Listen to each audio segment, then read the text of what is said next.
On Wednesday, we got the opportunity to speak to Anne-Marie Trevelyan, the UK's Sanctions Minister. This is the conversation that we had with her, where we discussed the UK's sanction packages against Russia so far, the future of sanctions, and if countries like China and India are undermining Western efforts in Ukraine. The war in Ukraine has been going on for about a year now, and while the UK has taken the lead on a number of different sanctions topics, including the banning of Russian oil, there's some in the press who are worrying about Ukraine fatigue among the public more generally. So with the cost of living crisis going on and the threatening kind of looming kind of recession that some are predicting, do you worry that support for Ukraine might drop in the months ahead? I think that's a really important question, and the answer is very straightforwardly no, and I'll tell you why. First of all, we saw, I think, the horror, not only by the British people, but around the world, of Putin's illegal invasion of Ukraine a year ago. The horror that in Europe, somehow there was anyone who thought it was okay to invade and cross someone else's sovereign borders.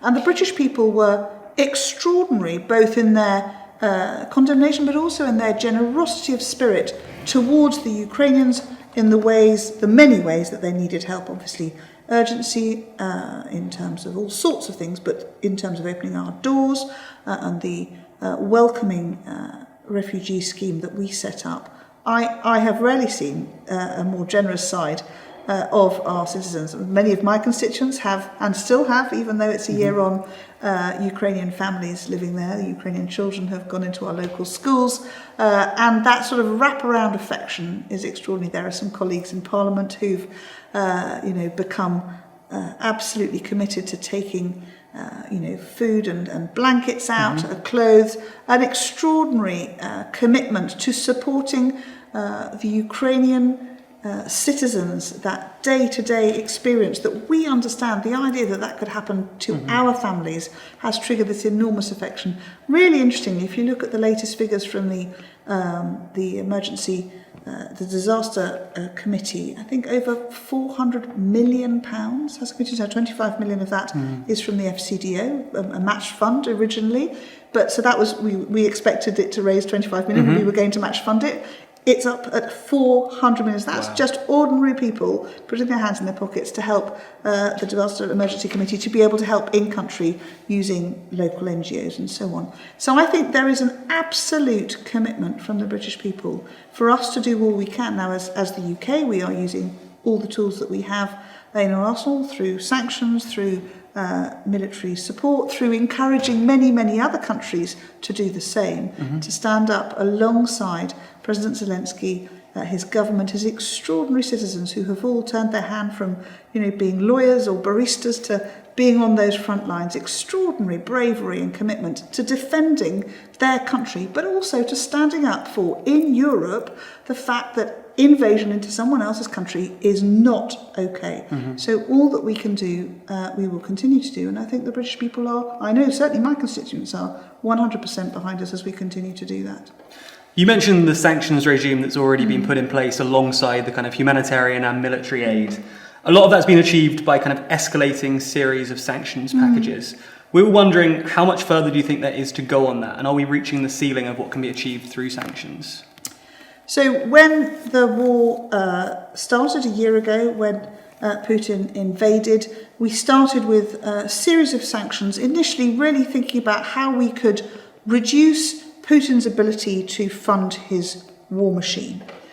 So trade sanctions, very specifically targeted, and we've had waves of those. We've also sanctioned those who support Putin's regime, so both individuals and businesses where they have continued to demonstrate that support.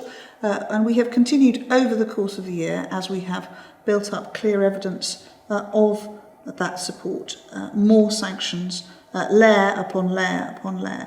And we will continue to do so where we see those who are either as individuals or businesses supporting Putin's war machine to try and reduce his ability to fund and continue his war. So at all sorts of levels, from basic restrictions on trade, so not not importing Russian gold or vodka, some weird and wonderful ones that we did last year. Yeah. But in a gritty sense, you didn't realise perhaps that the vodka you bought was Russian. Well, you can't anymore because we're not letting it in.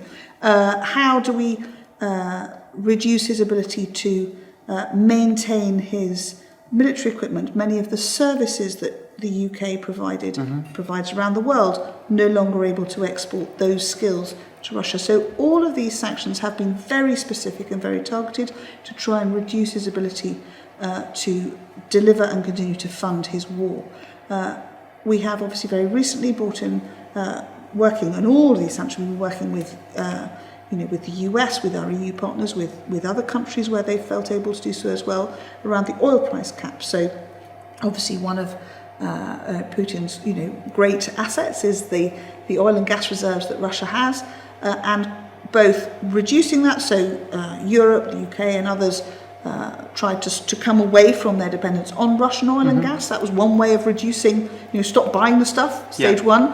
But also, where other countries who have a dependency and we're going to need to continue to buy it, to bring in an oil price cap so that there was an inability to profit from it. So that oil, he is still selling oil, but the oil price cap set at $60 means that there is no profit made. And in fact, some would say that actually that's being taken out of the ground at a loss now. So all these layers upon layers of sanction pressures to reduce both the ability to deliver the war machine, to fund the war machine, and indeed to continue to see that income come in an attempt, all of this in an attempt to persuade Putin that he is not going to win. We, the world, are going to stand alongside Ukraine until such time as that country is back in a peaceful state. So we will continue to find ways to put pressure on through these tools to reduce the economic viability of Putin's war.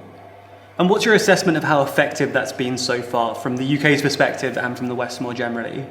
So as I say, we've done this in concert with other countries, with the EU, with the US, with Canada, with many other countries where they've been able to really try and make these impacts as effective as possible. And the question of whether the ability to get round a sanction, often the question, that's where we continue to monitor. And my sanctions team in the UK has doubled in size. We've got a huge number of incredibly hard-working people now, constantly watching, considering, taking evidence, thinking about where we can drive at more sanctions for those who are supporting Putin's war machine.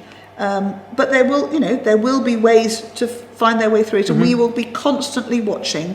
And no one should be under any illusion. We constantly look to find more ways to sanction. We will continue to bring in packages of sanctions as we have done over the course of the year to keep that pressure on, to make sure that we are doing all we can to make Putin realise that he's not going to win this. The economic impact, there are different figures assessed, but that there's going to be a recession in Russia for the number of years ahead because of what we've already done, that we're seeing a sort of 2 to 5% drop in GDP, and that would continue, and the oil price cap of course has a big impact over the long term.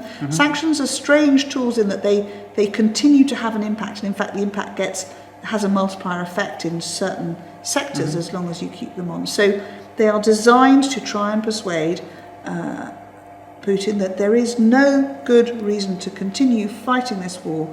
Peace in Ukraine is the only way that we can get to a point where we can start to have a sensible conversation again. As long as he continues to run this illegal invasion of a neighbouring country, we'll continue to do all we can to use the sanctions tools we have to restrict his ability to succeed. And clearly that's functioning and working to some extent because of that cooperation you were talking about. So do you think that the major nations which haven't gone along with sanctions, people like China and India, are bringing down the effectiveness of sanctions? And if so, what can be done to mitigate against that risk? So when the UN brought forward resolutions and 143 countries signed up to it, that clear statement of intent, of course there were some who didn't feel they could speak. And I think where we see countries who are, and I think that the challenge is they have dependencies with Russia, which they cannot immediately find a way to come away from, and they simply can't solve.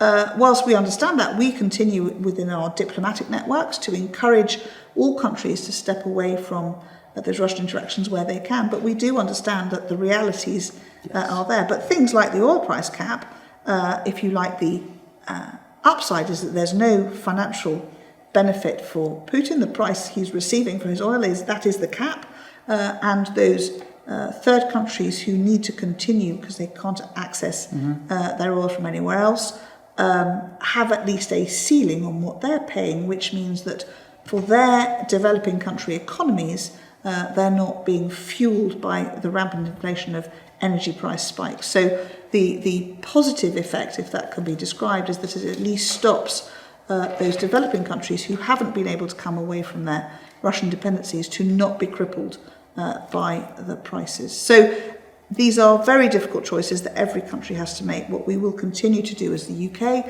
and with our friends and allies is encourage as many as possible to find alternative solutions so that Russia cannot profit and Putin cannot fund his war machine. Thank you so much. Thank you, Minister Trevelyan, for your time. It's been really great speaking to you. Pleasure. Thank you.